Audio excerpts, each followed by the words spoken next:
가끔은 예수님의 말씀이 부담스러울 때가 있죠. 가끔이 아니라 매번 부담스러울지도 몰라요. 정말 힘듭니다. 왜? 너무나 지키기 어렵기 때문이죠. 오늘 말씀도 마찬가지잖아요. 깨어있으라는 말씀, 준비하라는 말씀은 복음 안에서 늘 반복되어지는 말씀 아닙니까? 그래서 아주 유명한 예화가 나오는데 다른 복음에도 마찬가지로 나옵니다. 그런데 오늘 복음을 보니까 뭐라고 해요? 주인이 떠나가는데 혼인잔치에 가요. 근데 언제 돌아올지 몰라. 그러니까 종들은 어떻게 해야 돼요? 등불을 켜고 주인을 기다려야 합니다. 그러면 주인이 언제 돌아올지 모르니까 이 정도는 피곤합니까? 피곤하지 않습니까?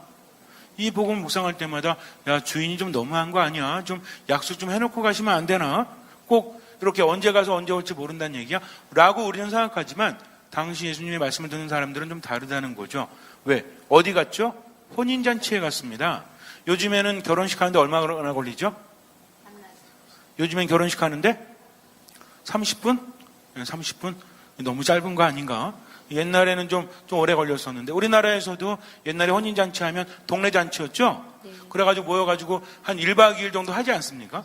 저 옛날에 그런 기억이 있어요. 어머님이 가셔가지고 뭐 파전 부치고 막 이러는 거 했던 것 같은데 제가 보통 주일날 이제 혼례를 하면 토요일날 점심 때도 그 집 가서 먹고 주일날도 그 집 가서 먹은 기억이 납니다. 옛날에 그랬던 것 같아요. 여러분들도 그러셨죠? 뭐 시대가 이렇게 다른가? 저 어렸을 때 그랬는데 어쨌든 그런데 옛날에는 혼례 치르면 굉장히 큰 잔치가 되었었는데 이스라엘은 더 그래요. 왜냐하면 혼인이라는 것은 하느님과 이스라엘 백성 간의 관계를 의미하기 때문입니다. 또 혼인이라는 것은 요즘처럼 무슨 노래방이 있거나 아니면 뭐 주점이 있거나 식당이 있거나 이런 것이 아니라 옛날엔 그런 게 많지 않아요. 그러니까 어느 날이 되면 어때요? 이날 모두 다 모여서 뭐 축하도 해주지만 자기들끼리 춤추고 노래하고 술 마시면서 그렇게 논다는 거죠. 그러니까 흥이 있어야 되기 때문에 절대로 뭐가 떨어지면 안 되죠? 술이 떨어지면 안 됩니다. 그래서 만약에 술이 떨어지면요 결혼식 취소될 수도 있어요. 그런 일은 실제로 있었는지 모르겠지만 제가 자료를 찾아보니까 어떤 일이 있냐면 만약에 술을 안 내어놓거나 음식이 빈약하면 그 신랑은 수치스러움을 느낍니다. 그래서 하객들이 신랑한테 따진대요. 이게 뭐냐고. 그러면서 심지어는 결혼식을 망쳐버릴 수도 있다는 그런 문헌도 있습니다. 뭐 믿거나 말거나인 것 같은데 어쨌든 뭐 사실은 사실인 것 같아요. 그래서 혼인잔치라는 것은 굉장히 신경을 써야 되는데 신랑도 무지하게 신경 씁니다. 왜냐하면 자기의 체면이 달려있기 때문에 그래요. 이스라엘은 결혼하기가 참 쉽지가 않죠. 오늘날은 조금 다를지 모르겠지만 옛날에 어떻게 하냐면 이제 먼저 가서 청혼을 해야 되는데 보통 프로포즈를 해야 되는데 프로포즈는 보통 누가 하죠? 남자들이 하죠. 이스라엘은 여자가 할 수가 없습니다. 남자가 해야 돼요. 근데 문제는 남자가 남자한테 해. 웬 프로포즈를 남자가 남자한테 하죠? 원래는 남자가 여자한테 해야 되는데 남자가 가서 누구한테 하는 거예요? 여인의 아버지에게 합니다. 어떻게 하냐면 딸 잘 키우셨네요. 아름답고 정말 괜찮은 것 같아요. 소 2마리, 염소 1마리 콜? 그러면 장인이 소 2마리, 염소 1마리? 장난하냐? 우리 애가 어떤 애인데? 플러스 양 3마리. 이건 좀 아닌 것 같은데. 제가 사실 뭐 가진 게 별로 없는데. 플러스 양 1마리. 콜? 그러면 마지못해서 콜. 그래요. 그러면 이제 소 2마리 주고 1년을 기다립니다. 그리고 나서 이제 마지막 잔금 치르는 거죠. 1년 후에 이제 나머지 다 갚으면 신부를 데려갈 수 있어요. 왜냐하면 신부는 자손을 생산할 수 있고 노동력을 제공하기 때문입니다. 근데 신부 하나 얻으려면 기둥뿌리 뽑아야 돼요. 그러니까 신부를 얻는다는 것은 굉장히 큰 일이죠. 여러분들 이걸 아셔야 됩니다. 그래서 요셉 성인과 성모님 사이에서 약혼한 상태에서 천사가 나타나서 성령으로 잉태함을 알렸다는 것은 성모님께도 요셉에게도 상당히 부담스러운 일이에요. 그 전에 알려준 것도 아니고. 그래서 품었던 인간적인 모든 꿈들이 무너지는 겁니다. 그러나 거기에서 하나님의 계획은 시작이 되었다는 거죠. 어쨌든 혼인잔치가 이렇습니다. 그러다 보니까 사람들이 모여서 7일 동안 계속이 되는데 약혼하고 나서 1년 있다가 혼인을 해요. 근데 1년 동안 여인에게는 아무 일도 없어야 되고 남자는 마지막 잔금 치르고 신부를 데려올 수 있는 겁니다. 근데 혼인잔치를 한번 하면 7일이 걸린다고 합니다. 7일 동안은 무조건 해야 돼요. 저희는 간략하게 여기있으면 이런 거 안 통해요. 7일 동안 하게 되면 문을 열어놓습니다. 아무나 들어올 수 있다는 거죠. 들어와서 뭐 하겠어요? 먹고 마시고 쉬면서. 근데 예를 들어서 손님 중에서 귀한 손님이 있고 그냥 일반 손님이 있는데 귀한 손님 같은 경우에는 많이 와야 되겠죠. 만약에 혼인잔치가 있는데 손님들이 많이 안 오면 그 신랑의 체면이 어떻게 되는 겁니까? 땅에 떨어지니까 많이 오기를 바라죠. 사람들이 모이다 보니까 술자리에서 축하한다고 이렇게 사람들 만나서 보니까 이 사람은 비즈니스 관계에 있는 사람이요, 이 사람은 친한 관계니까 주거니 받거니 하다가 이렇게 좀 술 취하고 좀 자다가 일어나서 이제 집에 가야 되겠다. 그리고 딱 나가는데 누가 들어와? 초등학교 동창이 오네? 일로 와, 한잔 해야지? 또 한잔합니다. 그리고 주거니 받거니 하다가 또 집에 가려고 딱 그랬더니 누가 들어와? 비즈니스 하는 상대가 들어와요? 그럼 또 한 잔 마시겠죠? 그러니까 7일 동안 어때? 가려고 그러다가 못 가고 마시고 또 집에 갔다가 다시 와서 마시고 이것이 반복이 됩니다. 그러니까 혼인잔치에 간 주인이 언제 돌아올지 알아요, 몰라요? 모른다는 겁니다. 그러나 언제 안엔 돌아오죠? 7일 안엔 돌아오겠죠. 하지만 7일도 짧은 기간은 아니지 않습니까? 그러니까 우리는 어떻게 생각해요? 종들이 참 피곤하겠다라고 생각을 하는데 놀랍게도 복음서에서 우리에게 뭐라고 합니까?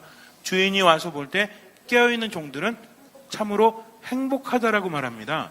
우리는 어떤 측면을 봤죠? 아니 어떻게 힘들게 깨지 않고 있을 수 있을까라고 하지만 복음에서는 전혀 다른 이야기를 하고 있다는 거죠.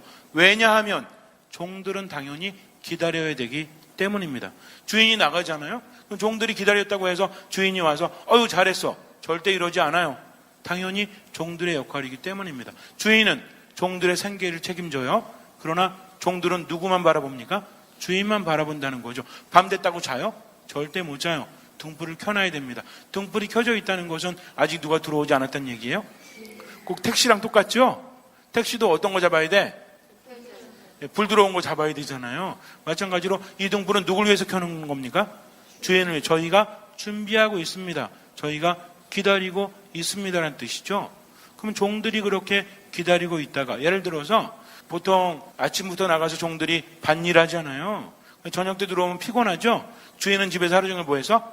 탱자 놀았죠. 그럼 밥 누가 차려야 될 것 같아요? 종들이 차려야 됩니다. 주인이 절대로 차려주지 않아요. 주인부터 차려주고 나서 종들이 먹죠. 이것이 일반적인 것이었습니다. 그 누구도 부인하지 않고 이상하게 생각하지 않았다는 거죠. 근데 오늘 복음은요, 완전한 반전이 있어요. 종들이 기다리고 있습니다. 그러다가 주인이 딱 와서 어떻게 해요? 종들을 식탁에 앉히고 띠를 메고 시중을 든다고 합니다. 절대로 주인은 종들의 시중을 들지 않는다는 거죠. 예수님의 이 비유는 어떤 말씀이냐면 우리들의 상식을 초월하는 하느님의 사랑을 우리에게 고백하는 거죠. 이 주인은 누구십니까? 하느님이시요 사람의 아들 예수 그리스도시라는 거죠. 종들은 누굽니까? 그분께 믿음을 두는 사람들. 우리는 예수님 뭐라고 부르죠? 주님이라고 부르죠. 그럼 나는 뭐라는 소리예요? 종이라는 소리입니다. 그러니까 우리는 그분을 주님으로 모시는데 그분 마음이 어떤 분이에요? 늘 우리에게 주고 싶어서 안달이 나신 분이다. 마땅히 해야 될 일을 했을 뿐인데도 불구하고 많은 상을 주신다는 거죠. 이 상이 어떤 건지 여러분들 이해가 되십니까? 주인이 와서요, 종을 식탁에 앉히고 주인이 시중을 들어줍니다. 이것보다 더 대단한 것은 존재하지 않아요. 종들은 황송할 따름입니다. 이렇게 하는 주인은 절대로 있을 수 없다는 거죠. 근데 누구나 하십니까? 하느님은 하시잖아요. 이미 하셨죠? 언제 하셨어요? 하느님이 인간이 되시고 우리를 대신해서 죽으셨죠? 이만큼 우리를 사랑한다는 겁니다. 그러면 이제 종들의 입장을 볼까요? 분명히 종들은 뭐 하다고 했죠? 행복하다고 했습니다. 어릴 적에 여러분들 그거 기억나시는지 모르겠는데 이제 밤에 아빠가 늦게 들어오실 때 있죠? 그럼 이제 술 한잔 하시고 늦게 들어오면서 애들 위해서 뭐 살 들고 오십니까? 새우깡 한 봉다리, 맛동산 이런 거. 요새는 과자가 흔해 빠져가지고 잘 모르겠는데 저 어렸을 때만 해도 이 과자가 흔하지 않았어요. 그러니까 이제 아빠가 들어오실 때 그거 들고 있으면 어때? 그것만 기다리는 거죠. 그러니까 오늘은 8시 지나고 9시 지나면 아빠 언제 오셔? 라고 엄마한테 물어보면 좀 늦으실 것 같아. 그러면 이때부터 뭐가 생겨요? 기대감이 생깁니다. 근데 가만히 측정해 봤더니 9시부터 10시 사이에 들어오시면 과자가 한 봉지고요. 10시부터 10시 반 사이에는 과자가 2봉지입니다. 그리고 10시 반이 넘으면 과자 2봉지에 플러스 아이스크림 하나예요. 그러니까 9시 넘으면 빨리 오시길 기다리는 게 아니라 뭘 기다려요? 자, 9시에 이제 딱 지나서 그때 9시 때 이제 뉴스에서 뭐라고 했습니까? 텔레비전에서 3방송에서 다 그랬죠? 새나라의 어린이는 일찍 자고 일찍 일어납니다. 일찍 자고 일어나는 착한 어린이가 됩시다 하면서 이렇게 달 그려져 있고 그거 아세요 혹시? 네. 옛날에 저 어렸을 때 그거 막 나왔던 것 같아요. 그래갖고 9시 되면은 이불 피고 이제 자야 되니까 불 꺼버리죠. 그럼 잘 수밖에 없잖아. 근데 이제 아빠 오신다고 그러니까 늦게 오시면 엄마는 뭐라 그래요? 빨리 자라. 뭐 아빠가 혹시 뭐 사오시면 내일 줄 테니까. 그럼 자요? 아니요. 절대 잘 수 없지. 내일은 내일이고 오늘은 오늘이니까 즐거움 아닙니까? 기다린다는 것은 피곤한 몸에도 불구하고 기대감이 있기 때문에 즐거운 거죠. 들어오시는 소리가 나면 어때? 벌떡 일어나가지고 어디부터 봐요? 손부터 이렇게 보지 않습니까? 이 어린 마음에 아빠가 늦게 오시면 더 많이 받을 수 있다라는 기대감은 정말 행복 아닙니까? 늦어지면 늦어질수록 더 기대감이 커진다는 거죠. 아까도 말씀드렸지만 하느님께 믿음을 두는 사람들은 절대로 판단하지 않고 두 가지 기억한다고 그랬죠. 하느님은 나보다 나를 더 사랑하시고 나보다 나를 더 잘 아신다. 그러니 삶의 고통이 있다고 할지라도 어떤 사람들이에요? 판단하지 않고 기다릴 줄 아는 사람. 주님을 위해서라면 7일 동안 밤새는 거 아무것도 아닙니다. 기꺼이 그렇게 한다는 거죠. 언제든 마음 편할 때 오십시오. 저희는 늘 기다리고 있습니다. 이런 사람들은 주인을 잘 아는 사람들이죠. 주인이 얼마나 나를 사랑하는지 아느니까 보답하고 싶은 마음이 있지 않습니까? 여러분들 그렇지 않아요? 나한테 잘해주는 사람한테 정말 잘해주고 싶지 않아요? 계속 받고만 싶어? 잘해주고 싶죠. 그것이 우리들의 마음 아니에요. 이게 정말 진심이잖아요. 너무나 고마우니까 어떻게 하면 좀 더 잘해줄 수 있을까? 마음 쓰지 않습니까? 이런 주인이 있는데 어떤 종들이 그 주인을 거부할 수 있겠습니까? 7일이 아니라 아마 30일을 그렇게 온다고 할지라도 종들은 기쁘게 기다릴걸요. 그만큼 주인이 특별한 사람이요 사랑이기 때문입니다. 오늘 복음은요 힘들게 깨어 준비하고 있어라가 아니라 그만큼 하느님은 자유로운 분이시요 그만큼 사랑이 가득한 분이시라는 것이 더 주제인 것 같아요. 제 생각엔 그래요. 그러니까 그렇게 맞이한 종들은 행복하다는 거죠. 마땅히 해야 될 일을 했을 따름이니까. 인생에는요 기회가 3번 있다라고 합니다. 그 기회가 언제 올지는 아무도 알 수 없죠. 그럼 여러분들은 3번의 기회를 잡으셨어요? 놓치셨어요? 잡은 분도 있고 놓친 분도 있는 것 같아요. 3번 지나면 그 다음에 안 오는가? 너무나 아쉽지 않습니까? 기회라는 것은 어떤 사람만이 잡을 수 있죠? 준비된 사람만이 잡을 수 있다고 누가 말했어요? 오프라 윈프리라는 여자가 말을 했대요. 그 말을. 어릴 때 굉장히 고생하다가 나중에 성공을 하죠. 그 사람이 그런 말을 했는데 원래 이게 히포크라테스가 한 말에 감동받아서 만든 말이래요. 히포크라테스가 뭐라고 그랬냐면 기회는 순간이라고 말했대요. 그래서 이 말을 젊었을 때 듣고 정말 그거 같다. 그래서 내가 이 기회를 잡아야 되겠다 해서 정말 내게 주어진 기회 잡기 위해서 최선의 노력을 해서 자기가 만든 말이 기회는 준비된 사람들에게 온다라는 말을 했대요. 물론 다른 사람들도 그 말을 했는지 모르겠지만 이 여인이 한 말이 그렇게 유명합니다. 그러면 기회라는 것은 잡기가 쉬울 수도 있고 어려울 수도 있겠지만 쉽진 않아요. 그래서 인생에 뭐 기회가 3번 있다 해서 좀 어렵지만 우리들에게 기회는 언제 있습니까? 늘 있다는 거죠. 살아있는 동안은 있어요. 근데 문제는 뭐냐면 한 번이든 2번이든 10번이든 놓치는 사람은 계속 놓쳐. 근데 놓치지 않는 사람은 계속해서 놓치지 않아요. 뭐 어떻게 하면 놓치지 않을까요? 마음을 바꿔야 합니다. 생각을 바꿔야 한다는 거죠. 한 가지만 기억하시면 돼요. 아까 여러분들이 대답하셨던 거 그것만 기억하시면 돼요. 믿음이 있는 사람은 어떤 사람이다? 어딜 바라보는 사람? 본향을 바라보고 세상 일에 흔들리지 않고 나그네의 힘을 인정하는 사람. 이런 사람들은 소유에 집착합니까? 안 합니까? 집착하지 않죠. 내게 별로 의미가 없기 때문에 그래요. 살아있는 동안 소유하지만 죽으면 아무 소용이 없으니까. 그러니까 소유에 집착하지 않고 존재의 삶을 살아갑니다. 그러니까 이런 사람들은 어때요? 베풀 줄 알아요? 몰라요? 베풀 줄 알죠? 어떤 사람이 베풀죠? 감사하는 사람이 베풀어요? 아니면 감사하지 않는 사람이 베풀어요? 감사하는 사람이 베풀지 않습니까? 그래서 준비한다는 것은 다른 것이 아니라 어떤 사람이다? 베풀 줄 아는 사람이요? 감사할 줄 아는 사람이라는 거죠. 예수님이 말씀하지 않으십니까? 온 세상을 얻는다고 할지라도 자기 목숨을 잃으면 무슨 소용이 있겠느냐. 그러니까 어떻게 살아라? 베풀면서 살란 얘기죠. 베푼다는 것은 사람을 살린다는 겁니다. 오늘 예수님께서 말씀하셨죠. 어디 재물을 쌓아라?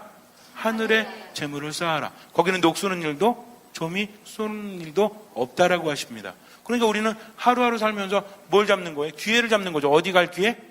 하늘나라에 갈 기회. 그래서 자꾸만 어떻게 해야 돼요? 베풀면서 살아가야 돼요. 딴 거 다 오늘 잊어버려도요. 이것만 잊지 마세요. 내가 오늘 하루 어떻게 베풀면서 살아갈 수 있을까? 하느님께 얼마나 봉헌하면서 또 사람들에게 얼마나 베풀면서 물질적인 것만 이야기하는 것이 아닙니다. 능력도 마찬가지고요. 내가 가진 모든 것은 하느님께 받은 거죠. 그러니 아낌없이 능력을 하느님께 봉헌하고 사람들에게 베푸는 사람은 그야말로 참으로 행복한 사람이죠. 왜?